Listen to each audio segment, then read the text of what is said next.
राधे राधे। आज मैं एक छोटी सी कहानी लेके आई हूँ जो कि बहुत बड़ा मोटिवेशन देने वाली है आपको। हम अक्सर अपने कल की चिंता में ही परेशान रहते हैं, अपने वर्तमान से ज्यादा भविष्य की चिंता करते हैं। देखिए, भूतकाल जो बीत चुका है उसका तो कुछ किया नहीं जा सकता, और भविष्य जो अनदेखा है, जिसमें कुछ पता ही नहीं कि क्या होना है, उसको लेके हम चिंतित रहते हैं, भूतकाल की यादों में चिंतित रहते हैं, लेकिन अपने वर्तमान को भुला देते हैं। तो ऐसा नहीं करना चाहिए। अगर आप अपने वर्तमान को अच्छे से जीते हैं, अच्छे ढंग से रोज नियमित रूप से अपने जीवन को बिल्कुल सफल बनाने के लिए प्रयासरत रहते हैं, तो भविष्य अपने आप सुधर जाता है। तो इसी संदर्भ में मैं एक छोटी सी कहानी आपको सुनाऊंगी कि एक जादूगर था, बहुत अच्छा जादूगर था, उसकी बहुत प्रसिद्धि थी। तो दूर दूर तक प्रसिद्धि होने के कारण वहां के राजा ने जब सुना उसके बारे में, तो उसे राज दरबार में बुलाया। और जब राज दरबार में बुलाया और कहा कि कोई बहुत बढ़िया जादू दिखाओ जिससे कि हमारे दरबारी और सब जनता प्रसन्न हो जाए, तो उस जादूगर ने सोचा कि मैं ऐसा क्या जादू दिखाऊं जो अभी तक राजा ने सोचा ही ना हो।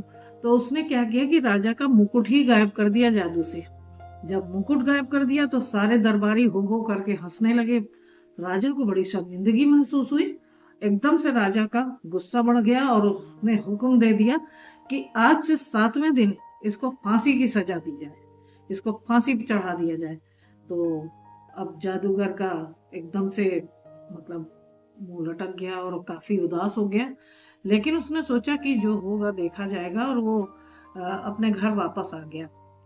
जब घर वापस आया उसने अपनी पत्नी को बताया और कह के मुस्कुराने लगा। तो पत्नी ने कहा कि तुम बेवकूफ हो क्या, इतनी बड़ी सजा हो गई, तुम जीवन से हाथ धो बैठोगे और तुम मुस्कुरा रहे हो। उसने कहा कि देखो, अभी हमारे पास 7 दिन है, छठ 6 दिन है, 7वें दिन हमें फांसी चढ़ाई जाएगी। इसलिए तब तक हम क्यों मातम मनाएं, क्यों हम इतने दुखी होकर 6 दिन काटे। हम हर पल को खुशी से जिएंगे और 7वें दिन फांसी चढ़ेंगे, देखा जाएगा। और कह के इस तरीके से वो जादूगर हंसी खुशी रहने लगा। उसकी पत्नी एक एक दिन गिनने लगी। उसको बहुत दुख हो रहा था कि अब एक दूसरा दिन, तीसरा दिन, 5वां दिन, इस तरीके से करते करते 7वां दिन आ गया। और 7वें दिन जब उसे फांसी की सजा के लिए ले जाया जा रहा था, तो राजा को देख के उसने रोने धोने का नाटक करना शुरू कर दिया। और जब जादूगर रोने धोने लगा तो राजा ने पूछा कि तुम भयभीत होके मृत्यु के भय से रो रहे हो? उसने कहा नहीं राजा साहब, मैं मृत्यु के भय से नहीं रो रहा हूँ, मैं इसलिए रो रहा हूँ कि मेरे पास एक घोड़ा है, मैं उसे उड़ना सिखा रहा था और उसको उड़ाने में मुझे 1 साल लगेगा। उसको इस अपनी विद्या के द्वारा मैं उड़ाना चाहता था और उसको 1 साल लगेगा तैयार होने में। इसलिए मैं रो रहा था कि मैं अभी यहाँ संसार से चला जाऊंगा, फिर उस घोड़े का क्या होगा, और घोड़े को कोई नहीं सिखा पाएगा और मेरी विद्या मेरे साथ चली जाएगी।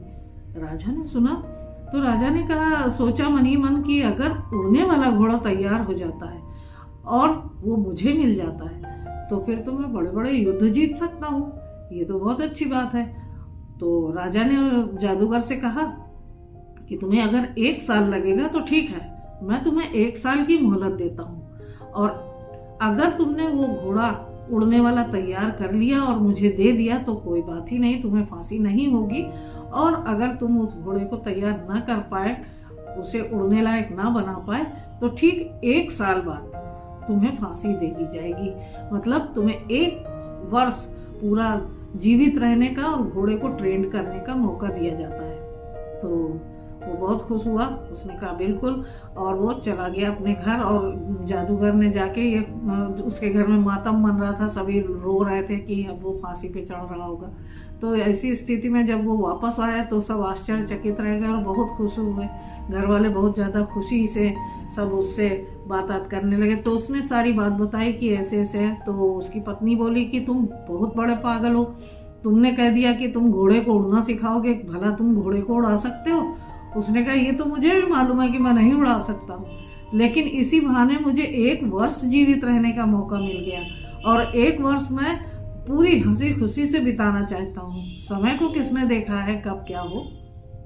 तभी फिर आगे चल के क्या हुआ कि 6 महीने बाद राजा की मृत्यु हो जाती है और 3 महीने बाद घोड़े की भी मृत्यु हो जाती है। तो कल किसने देखा है कल क्या होगा।